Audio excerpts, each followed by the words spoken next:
Hello friends, నమస్తే. నేను మైథిలిని. ఎలా ఉన్నారు? అందరూ బాగున్నారా? ఈరోజు నేను మీకు ఒక వెరైటీ చూపించాలి అని అనుకుంటున్నానండి. ఇప్పుడు జనరల్గా వర్షాలు ఎక్కువ పడుతున్నాయి కదా. వర్షాలు పడుతుంటే మనకు ఆకుకూరలు దొరకవండి. కానీ దొరికినప్పుడు చక్కగా ప్రిజర్వ్ చేసుకుంటే, నేను చాలాసార్లు చెప్పిన విషయం గురించి మళ్ళీ చెప్తున్నాను. ఎందుకంటే అది అందరికీ ఉపయోగపడేది కాబట్టి చెప్తున్నాను అనమాట. అది మీకు చూపిస్తాను. ఏమిటి అనేది మీకు తెలియాలి కదా, చూపిస్తాను. ఇదేనండి చింత చిగురు. ఇవాళ ఒక వెరైటీ చేసి చూపించాలి మీకు అనుకున్నాను. అందుకనే ఈ చింత చిగురుని మొన్న తీసుకొచ్చినప్పుడు చక్కగా కడిగి ఆరబోసి ఎండబెట్టానండి. ఎండబెట్టిన తర్వాత ఇలా ఒక వారం రోజులు మెల్లగా ఆరింది. ఇప్పుడు నేను మీకు అది పౌడర్ చేసి చూపిస్తాను. హై ఫ్రెండ్స్, ఇదిగోండి నేను మిక్సీ పట్టేశాను. పట్టిన తర్వాత ఇలాగా పౌడర్ లాగా చేశానండి. ఇప్పుడు మీకు ఇంకొకటి చూపిస్తాను. కొత్తది చూపించాలి అంటే నేను మా అమ్మగారు వాళ్ళు చేసేవి ఇవన్నీ నేను మీకు చేసి చూపిస్తాను అనమాట. ఇదిగోండి, ఇది ముడి పెసలండి. కూరగాయలు లేనప్పుడు కానీ, ఈ వర్షాకాలం ఆకుకూరలు లేనప్పుడు కానీ, పాడైపోతున్నాయి కదా పంటలు వర్షాల వల్ల. మాటినప్పుడు మనకు ఆకుకూరలు దొరకండి. కానీ ఒంటికి మేలు జరగాలి, అలాగే ఫైబర్ వెళ్ళాలి, కాన్స్టిపేషన్ సరవ్వాలి, ఇలా చెప్పుకుంటూ పోతే చాలానే ఉంటాయి కదా. వీటన్నిటిని నేనేం చేశానంటే, ముందుగా ఒక కప్పుడు, అంటే ఇందులో అరకప్పే పోసారండి. ఒక అరకప్పుడు వేసుకోండి. ఎవరిష్టం వాళ్ళది, ఎంత కావాలంటే అంత పోసుకోండి. పోసుకుని నీళ్ళలో వేసి ఒక గంట సేపు నానవ్వండి. ఇప్పుడు పొద్దున్నే కర్రీ చేయాలనుకోండి, దాల్ చేయాలనుకోండి, అట్టినప్పుడు ఏం చేస్తారంటే ఉదయాన్నే వేసేస్తే మనకేమవుతుందంటే, చక్కగా ఉదయాన్నే వేస్తే వంట చేసే టైం కొంతవరకు నానుతుంది. అలా నానిన తర్వాత నేను ఏం చేశాను అంటే, చక్కగా కుక్కర్లో పెట్టానండి. ఇదిగోండి కుక్కర్లో పెట్టాను. ఆ తర్వాత ఏం చేశాను అంటే, కుక్కర్లో పెట్టిన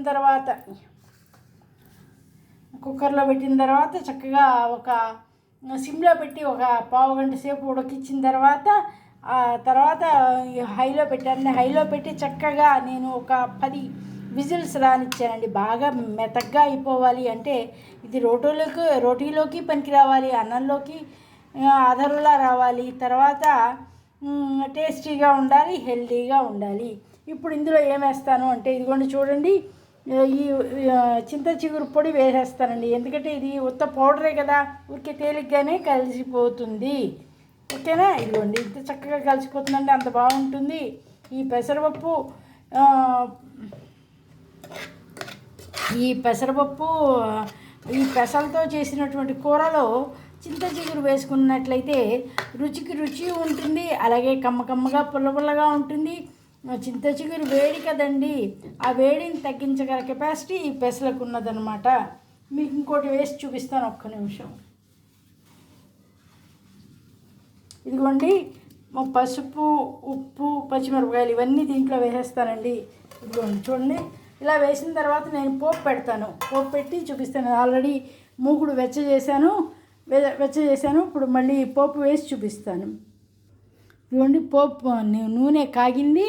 ఇదిగోండి, పోపు దినుసులు వేస్తున్నా. కావాలనుకున్న వారు, ఆసక్తి ఉన్నవారు ఏం చేయొచ్చు అంటే, ఇంగు వేసుకుంటాం మామూలుగానే, అది వేసి ఇదిగోండి, ఇంగు వేస్తున్నాను. పోపు ఆల్రెడీ వేగిపోయింది. ఇంగు వేయడం వల్ల ఏమిటంటే, అటు సువాసనగాను ఉంటుంది, ఇటు గ్యాస్ రానియదు, అలాగే ఇటు ఒంటికి చలవా చేస్తుంది. దీనివల్ల కూడా చాలా ఉపయోగాలు ఉన్నాయండి. పోపు వేగింది కదా, ఇప్పుడు ఏం చేస్తాను అంటే, నేను ఒక్క నిమిషం, ఇదిగోండి పోపు వేయించేస్తాను. ఈ వేయించిన పోపుని ఇదిగోండి ఇట్లా మూకుట్లో, అదే కుక్కర్ గిన్నెలో కలిపేస్తున్నానండి. అలా కలపడం వల్ల ఏమవుతుందంటే, అటు మంచి అరోమా రావడంతో పాటు ఇటు జీలకర్ర, ఆవాలు, ఇంగువ అన్నీ కలపడం వల్ల చింత చిగురు ముడి పెసలతో చేసినటువంటి పప్పు అండి ఇది కాన్స్టిపేషను సరి చేస్తుంది. దీంట్లో ఉన్న ప్లస్లన్నీ శరీరానికి అందుతాయి. అంటే విటమిన్స్, మినరల్స్, ఫైబర్, అలాగే తేలిగ్గా అరుగుతుంది. ఎందుకంటే యూరిక్ యాసిడ్ ఫామ్ కానివ్వకుండా నేను పొడి కలిపేశాను కదా చల్లారిన తర్వాత,